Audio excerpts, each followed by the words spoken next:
அனைவருக்கும் வணக்கம். நீங்களே பார்க்குறீங்க எந்த அளவுக்கு வரவேற்பு இருக்குது. நம்ம வந்து ஒரு இலக்கோடு வரோம். புதுச்சேரி சிங்கப்பூராக மாற்றணுங்கிற ஒரு இலக்கில் மக்கள் எல்லாமே அதை நம்பி, அதே மாதிரி நான் இங்கே சம்பாதிக்க வரல, நான் வந்து இங்கே சேவை செய்ய வந்திருக்கேங்கிறதுல மக்கள் மிகவும் நம்பிக்கையாக இருக்காங்க. அதனால் இங்கே நான் சொல்லிட்டேன், என்னோடய குழந்தைகள் மாதிரி நெல்லித்தோப்பும் காமராஜர் நகரும் என்னோடய 2 குழந்தைகள். அதுக்கு நான் வந்து அரசாங்கம் வந்து கிட்ட வரக்கூடிய ஃபண்ட் தாமதமானால் கூட என் சொந்த காசில் போட்டு நான் செலவு பண்ணி மக்களுக்காக நான் செய்வேன்னு உறுதிமொழி கொடுத்துருக்கேன். நாங்கள் இன்றைக்கி சிஆர்எஃப்ஆர் ஃபண்டை நாங்கள் இந்தியா ஃபுல்லாக பண்ணிகிட்ருக்கோம். அதெல்லாம் நாங்கள் குறைச்சிட்டு இந்த 2 தொகுதிக்கு ஃபோக்கஸ் பண்ணி இது ஒரு மாடல் தொகுதியாக ஆக்கணும் தான் எங்களோட மெயின் ஃபோக்கஸு. இது என்னென்னா வேஸ்ட் மேனேஜ்மெண்ட். நீங்கள் பாருங்கள், குப்பெல்லாம் அங்கங்கே போட்டு வச்சுருக்காங்க. இதனால் மாடு சாப்பிடுது, இது இருக்கிற பிரச்சனைகள் இருக்குது.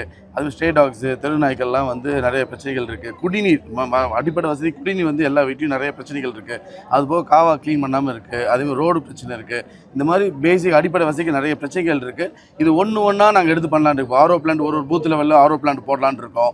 அதே மாதிரி வேஸ்ட் மேனேஜ்மெண்ட், வேஸ்ட் மூலிமா நீங்கள் வந்து எல்லாமே ஒரு அதில் இருக்கிற தங்கமானு சொல்கிறாங்க.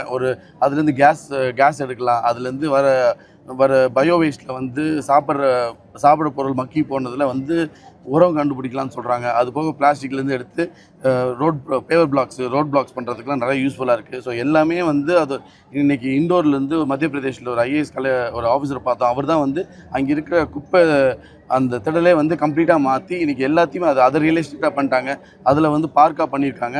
அது போக அதில் வர பை ப்ராடக்ட்ஸ் கேஸ் கொண்டு எல்லாமே வந்து மக்களுக்கே கொடுக்குறோம். இன்றைக்கி எல்லாமே நம்மக்கிட்ட கையில் இருக்குது. இதை ஒரு விஷனரியாக எடுத்து பண்ண அது மாதிரி இந்த மாதிரி ஒரு விஷனரி பிரைம் மினிஸ்டர் நம்ம நாட்டுக்கு அமைஞ்சது. இந்த மாதிரி ஒரு பொற்காலம் சேர சோழ பாண்டியர் பல்லவர் இந்த மாதிரி காலத்தில் நடந்து தான் உண்டு. அது இந்த டைமில் நம்ம நடக்கிறது நம்ம கொடுத்து வச்சிடணும். அதே மாதிரி யூனியன் பிரதேசத்தில் சென்ட்ரல் கவர்மெண்ட் சப்போர்ட் நமக்கு ரொம்ப தேவை. அதுக்கு அவங்க சப்போர்ட் பண்ண ரெடியாக இருக்காங்க. நம்மளுக்கு வந்து ஒரு 12,000 கோடிக்கு மேலே பட்ஜெட் அலோகேட் பண்ணிட்டாங்க.